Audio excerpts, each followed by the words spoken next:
যিশুর হাত ধরে চলে রে মন, যিশুর হাত ধরে চলে রে মন। তালে তালে তারি চালে, তালে তালে তারি চালে, চল আমর যিশুর হাত ধরে চলে রে। প্রিয় শ্রোতা বন্ধু, প্রভু যীশু খ্রিস্টের নামে স্বাগত জানাই। আজকে আমাদের আলোচ্য বিষয়, আপনি আজকে কি করছেন।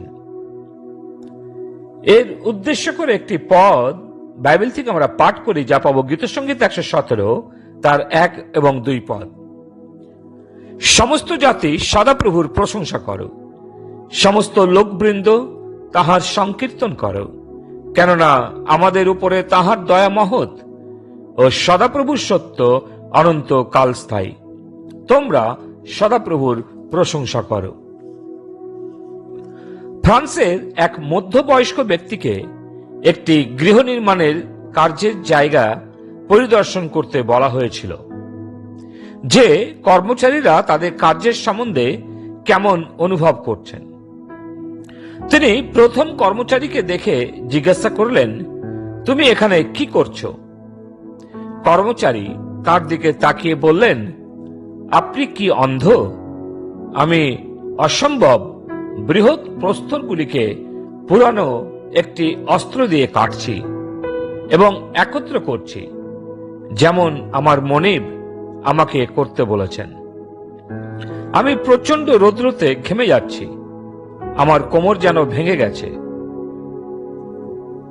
আমি উদাস, আর কিছু করতে পারবো না। ভদ্রলোক একটু পেছনে চেয়ে দেখলেন দ্বিতীয় কর্মচারীকে। তিনি একই প্রশ্ন করলেন, তুমি এখানে কি করছো? দ্বিতীয় কর্মচারী উত্তরে বললেন, আমি বৃহৎ প্রস্তরগুলিকে রূপায়ণ করছি, যেন ব্যবহারযোগ্য হয়, তারপর নির্মাতার পরিকল্পনা অনুযায়ী ব্যবহৃত হবে। আমি তো এই কার্যের জন্য সপ্তাহে 2000 টাকা পাই, যেন স্ত্রী ও পরিবারের খরচ বহন করতে পারি, তা না হলে আরো খারাপ অবস্থা হবে। ভদ্রলোক একটু উৎসাহ পেলেন, কিন্তু উদ্বেগে বা মগ্ন হলেন এবং না উত্তরে তিনি একটু ভেঙে পড়লেন। পরে তিনি তৃতীয় কর্মচারীর কাছে গেলেন। তিনি প্রশ্ন করলেন, তুমি কি করছো এখানে? কর্মচারী বললেন, কেন, তুমি কি দেখতে পাও না? তিনি দুটি হাত আকাশের দিকে উত্তোলন করে বললেন, আমি এই বৃহৎ 4 ছলটা নির্মাণ করছি। প্রিয়, 3 ব্যক্তি কাজ করছিলেন একই কাজ, কিন্তু 3টে উদ্দেশ্য নিয়ে, এবং তারা নিজের নিজের কাজকে তারা ভালোবেসে এগিয়ে গেছেন। আজকে আপনি আপনার কাজ কেমন দেখছেন? আপনি কি দেখছেন এটি গোলামি বা উদ্দেশ্য বা পুরস্কার ছাড়া একটি কাজ, নাকি দেখছেন এটা শুধু একটি কাজ? অথবা আপনি দেখছেন যে ঈশ্বরের মহৎ কার্যের আপনি একজন ঈশ্বরের সহকর্মী, নিজের জন্য না, কিন্তু অপরের জন্য? আপনি কি নিজেকে ঈশ্বরের সহকর্মী মনে করেন পৃথিবীতে তার রাজ্য স্থাপনে? আমরা নিজেদের কাজকে কিভাবে দেখি? যে কাজটা হয়েছে বা হয়নি, আমাদের কার্যের গুণমান উৎপাদনে প্রকৃত প্রভাব ফেলে। আমাদের হাতে যে কাজ ন্যস্ত হয়েছে তার উপর আমরা যত বেশি ইতিবাচক হব আমাদের কাজ সম্বন্ধে, তত বেশি সন্তুষ্টি অনুভব করব দিনের শেষে, এবং আমাদের ক্লান্তি কম অনুভব হবে। যারা নিজের কার্যকে মূল্যায়ন করতে জানেন, তারাই কাজে আনন্দ করেন ও মহৎ ঈশ্বরের উদ্দেশ্য উপলব্ধি করে থাকেন, এবং প্রতিটি কাজ অনুগ্রহের সাথে, মর্যাদা বা সম্মানের সাথে, রচনা শৈলী এবং উদ্দেশ্যের সাথে করতে হবে। আপনাকে শুধু এই দৃষ্টিভঙ্গিতে কাজগুলি বেছে নিতে হবে। কাজটি হতে পারে সংসারের, হতে পারে সমাজে, হতে পারে মণ্ডলীতে, হতে পারে ভিন্ন ভিন্ন ক্ষেত্রে।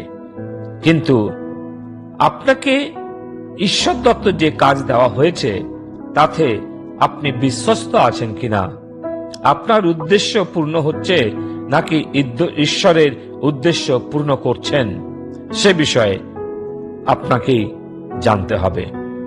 অতএব আজকের কর্মস্থলে ঈশ্বরের অনুগ্রহ ও সাহায্য নিয়ে এগিয়ে যান।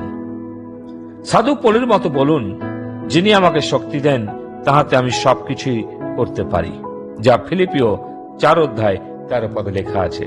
হ্যাঁ, যদি ঈশ্বরের কাজ করতে চান তাহলে ঐশ্বরিক ক্ষমতার আপনার প্রয়োজন আছে, তা প্রভু যিশুর মাধ্যমে ঈশ্বর আপনাকে দেবেন তার অনুগ্রহ।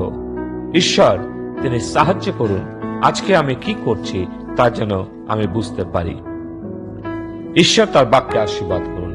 পিতা ঈশ্বর, তোমাকে ধন্যবাদ দিই যে সত্যই প্রভু ফ্রান্সের যে মধ্যবয়স্ক ব্যক্তি যিনি গৃহ নির্মাণের কার্যের পরিদর্শন করতে গেছিলেন এবং তিনি আপ্লুত হয়েছিলেন, প্রশ্নের মধ্য দিয়ে তিনি অনুভব করেছিলেন আসলে তোমার দেওয়া কার্যে প্রত্যেকেই বিশ্বস্ত রূপে তারা কাজ করছিল।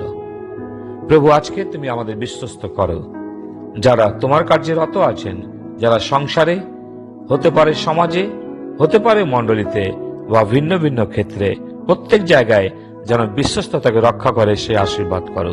প্রার্থনা প্রভু যিশু নামে চাই, আমিন। যিশুর হাত ধরে চলে রে মন, যিশুর হাত ধরে চলে রে মন।